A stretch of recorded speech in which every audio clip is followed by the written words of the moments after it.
میں عقیدے سے جب نبی محترم کی نعت پڑھتا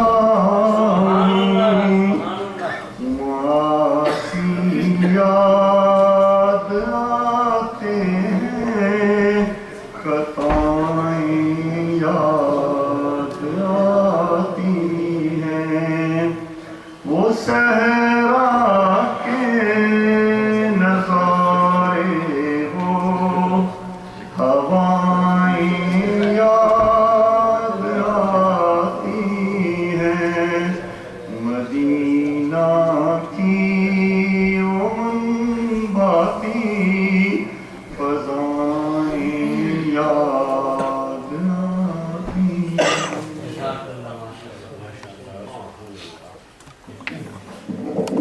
ماشاءاللہ جزاک اللہ. اب آخر میں حاجی اکرام حسین اکرام صاحب سے گزارش کروں گا آئے ہدیہ نعت حضور کی بار میں پیش کریں. ماشاءاللہ سبحان اللہ.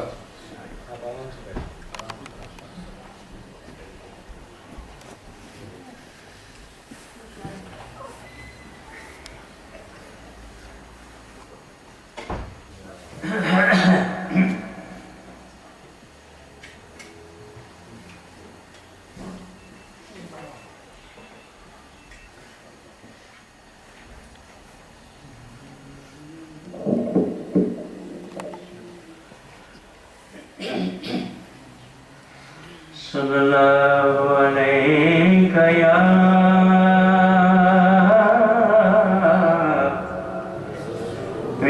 رسول اللہ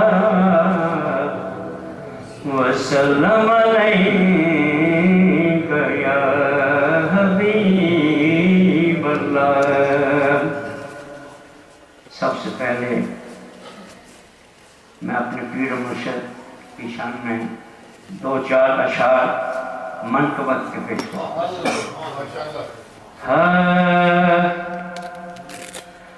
جیو میرا پیر سونا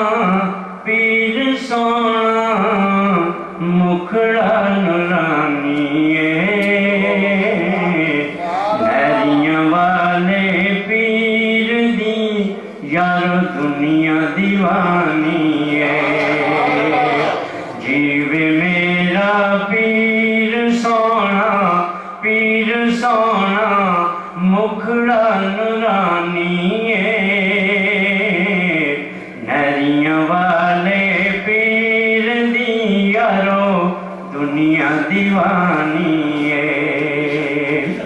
جیو میرا پیر سونا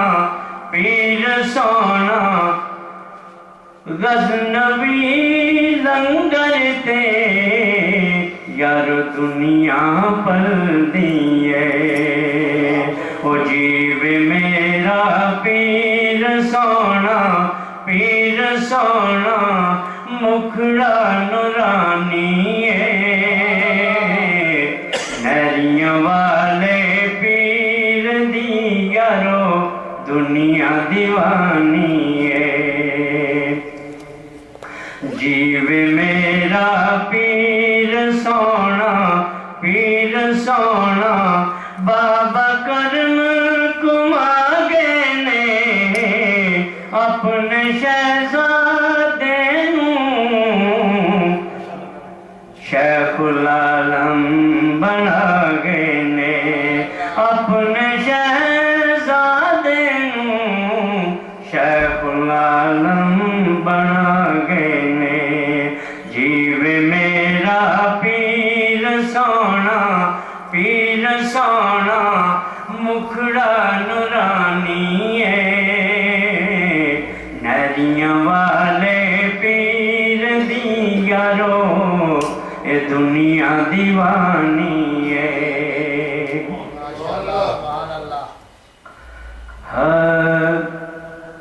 اے زبان ہندیاں بے زبان ہمیں اے زبان ہندیاں بے زبان ہمیں اگے نہ عالم فاضلہ دے نہیں کچھ وقت میری انجان ہمیں اگے انہ عالم فاضلہ دے نہیں کچھ وقت میری انجان ہمیں سکھی ہوئی بزرگاں تو آجزیے ہے پر قطرہ کوئی کبر و غرور دا نہیں منیا لکھ گناہ دینار بھریا ہے پر عبر بے ادب حضور دا نہیں تے دائمی انہوں حشر دا کی خطرہ دائمی انہوں حشر دا کی خطرہ جنہ دامن محمد دا پھڑیا صلی اللہ علیہ یا رسول اللہ وسلم علیہ یا حبیب اللہ سرکار کی چھوٹی جنات پڑھ لوں ٹائم اگر صرف دو پھر دو اشعار پیش کروں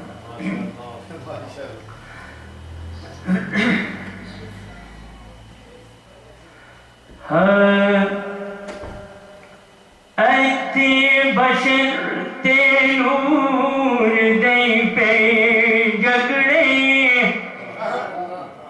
ایتی بشر تے نور دے پہ جگڑے کوئی بشر آکے کوئی نور سمجھے ہوئے دین ایمان دی لوڑ جسنوں وہ خیر البشر نور ضرور سمجھے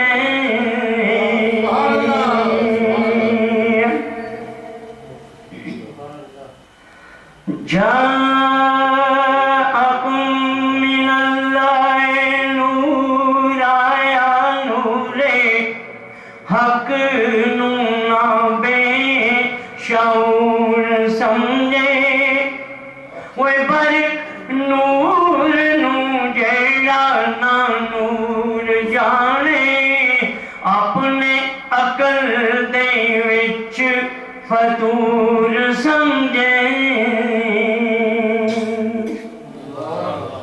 ماشاءاللہ نعرہ تکبیر اللہ اکبر نعرہ رسالت یا رسول اللہ خان مصطفیٰ دربار علیہ پیاری شریف زندہ اب جو حضرات لیٹ آئے ہیں ان سے گزارش ہے کہ درود شریف حاجی دوست محمد صاحب کے پاس کتاب ہے اور اپنا درود شریف نوٹ کروا دیں جزاک اللہ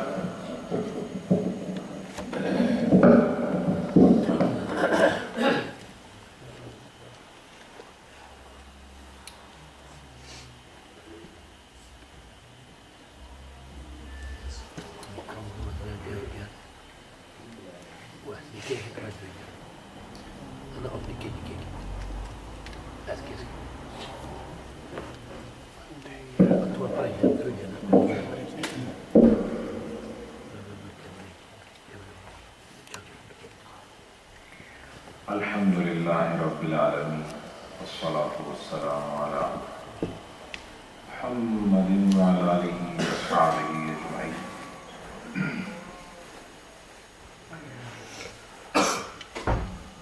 درود پاک. الصلاة والسلام علیکہ یا رسول اللہ وعلى آلہ وصحبہ یا حبیب اللہ. بآواز بلند الصلاة یا سیدی یا رسول اللہ اصحابک یا رحمت للعالمین.